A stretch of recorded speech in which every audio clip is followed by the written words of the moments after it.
Hello and welcome to Stories That Shape Us. My name is Joanna Daniel. So today I'm going to talk about how to get past your past, how to free yourself from the stories that shape your life. So over the last couple of days, I've been talking about knowing the stories that shape you, where the stories come from, what are some of the stories, how to sit with and be with. And sometimes as you listen to these stories, you might want to have your journal handy so that you can write down any thoughts that comes. It's really important so that you don't lose them.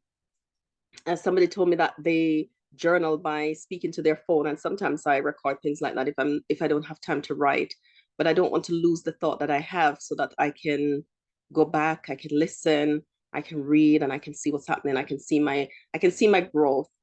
So how do you get past your past? How do you get past and let go of those stories that have shaped you? How can you change? How can you make changes and allow yourself to grow through the stories as opposed to letting the stories shape you? We know that to some extent they have, but we can change those stories. We can change them. Well, we can't change the past. What we can do is change our response to the stories. That's what I mean.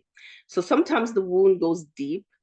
The stories that we've experienced, the wound sometimes goes deep, and it's simply not change and getting past your past. It's not simply a matter of I want to, and because I want to, then it's going to happen.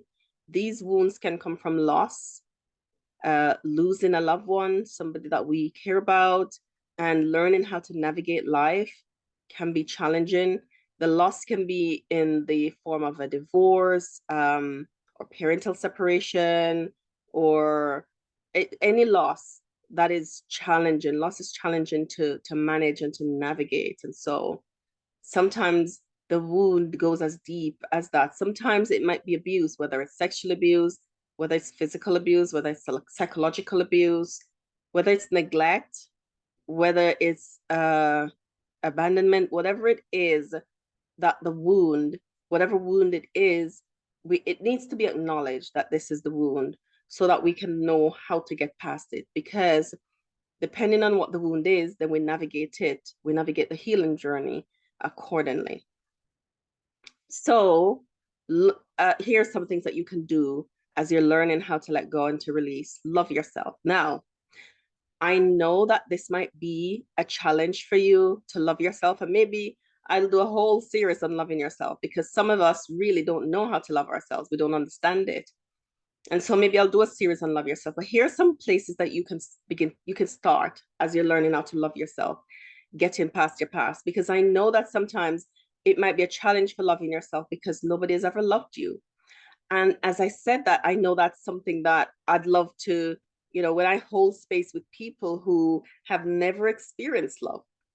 And if that's part of the story that shape you, I want to share some things that you can do to love yourself in a way that you're making a decision that I'm going to begin to do this for myself.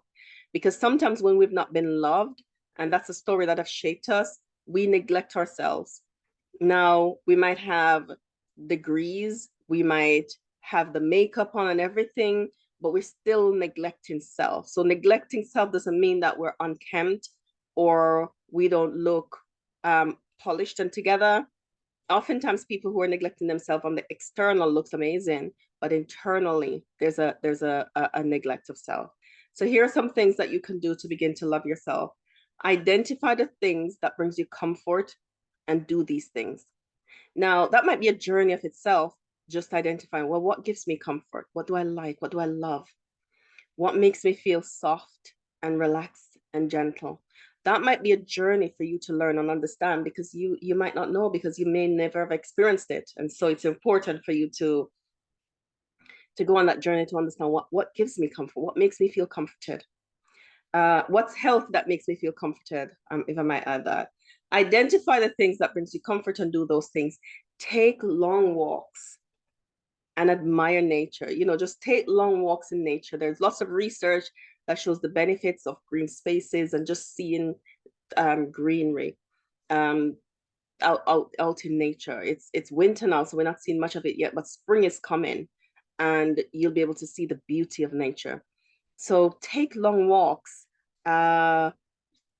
You don't have to be exercising. You just need to be with yourself, be fully present, right?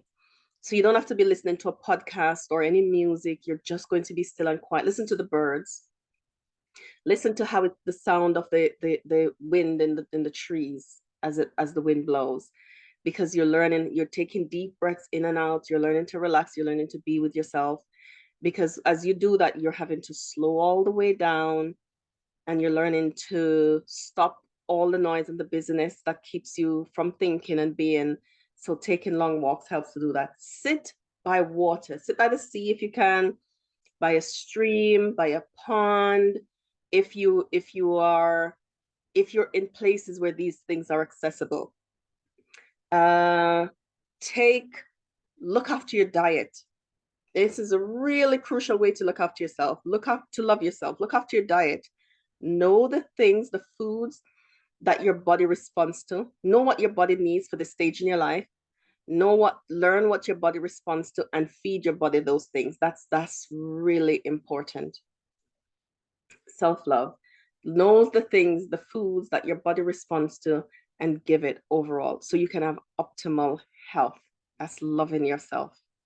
So I love sugar, but in this season of my life, it doesn't love me. Now, and I wouldn't even say I love sugar. I love sweet things. I have a sweet tooth. And anybody who knows me or watch my videos, I said it's not just, they're all sweet, right?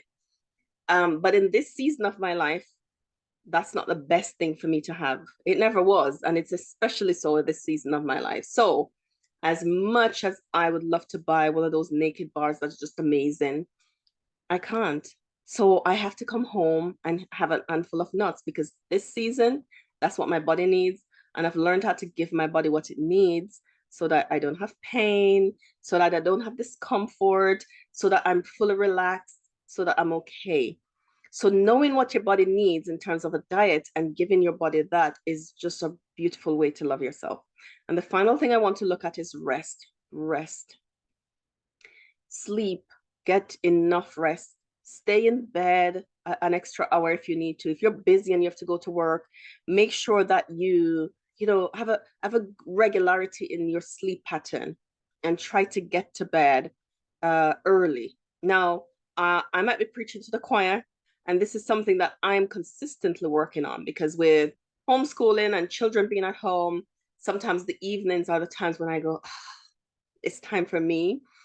And it's become such a habit over many years that I'm constantly working to pull it back, to take it back, to take it back, to take it back.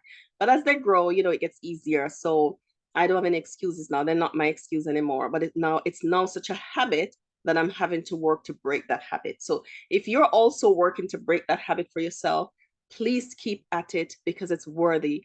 Because depending on the stage again of life where you're at, your body needs rest. If you're using your brain a lot, your body needs rest. If you're using muscles to work, your body needs rest. Whatever we're doing, our body needs rest. And that's a really important way to love ourselves. Thank you for joining me in this episode of Stories That Shape Us. I hope you'll join me on the next story.